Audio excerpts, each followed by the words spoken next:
स्वागत है दोस्तों आपका हिंदी टून स्टोरीज में। आज हम कहानी सुनेंगे क्यों नहीं सोए लक्ष्मण जी 14 साल तक। जब महाराज दशरथ ने अपने ज्येष्ठ पुत्र श्री राम को राजगद्दी सौंपने की घोषणा की तो पूरे अयोध्या में उत्सव का माहौल था। परंतु इस खुशी के बीच कैकई की दासी मंथरा ने एक ऐसा बीज बो दिया जिसने सब कुछ बदल दिया। मंथरा ने कैकई से कहा, रानी जी, राजगद्दी पर आपके पुत्र भरत का अधिकार है। इस बात ने कैकई के मन में द्वंद्व पैदा कर दिया। कैकई ने राजा दशरथ से 2 वरदान मांगे। पहला, भरत को राजगद्दी मिले और दूसरा, रामचंद्र जी को 14 वर्षों का वनवास दिया जाए। यह सुनकर महाराज दशरथ का हृदय टूट गया, लेकिन वचनबद्धता के कारण उन्होंने कैकई की मांगे स्वीकार कर ली। जब श्री राम ने वनवास के लिए प्रस्थान किया तो उनके छोटे भाई लक्ष्मण ने भी साथ चलने का संकल्प लिया। यह सुनकर उनकी पत्नी उर्मिला ने भी वन में साथ जाने की जिद की। उर्मिला का प्रेम और समर्पण को देखकर लक्ष्मण ने उन्हें समझाया, प्रिय, मैं वन में अपने भ्राता श्री राम और माता समान भाभी सीता की सेवा के लिए जा रहा हूँ। अगर तुम भी साथ चलोगी तो मेरा ध्यान बढ़ जाएगा। अयोध्या में रहकर तुम मेरी अनुपस्थिति में परिवार का ध्यान रखो, यह मेरी सबसे बड़ी सहायता होगी। उर्मिला ने आंसुओं के साथ लक्ष्मण का निर्णय स्वीकार किया। यह त्याग केवल उर्मिला के प्रेम और उनके दृढ़ संकल्प को दर्शाता है।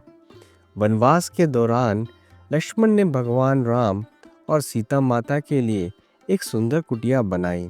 दिन भर वह कुटिया के आसपास सेवा करते और रात भर पहरेदारी करते। वनवास के पहले दिन जब लक्ष्मण पहरा दे रहे थे तब निद्रा देवी प्रकट हुई।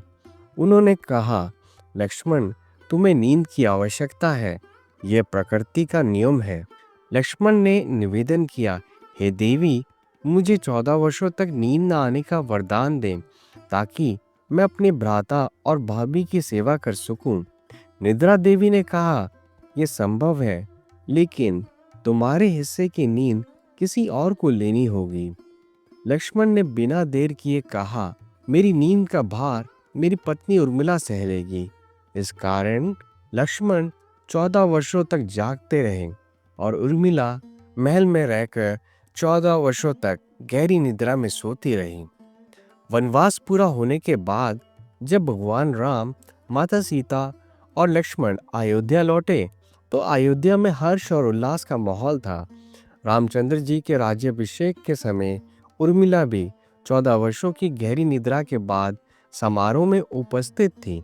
जब लक्ष्मण ने उन्हें पहली बार इतने वर्षों के बाद जागते हुए देखा तो उनके चेहरे पर मुस्कान आ गई। यह देखकर उर्मिला और अन्य उपस्थित जन विस्मित हुए। उर्मिला ने पूछा, आप क्यों मुस्कुरा रहे हैं? लक्ष्मण ने मुस्कुराते हुए निद्रा देवी के वरदान और उर्मिला के त्याग की पूरी घटना सभा को बताई।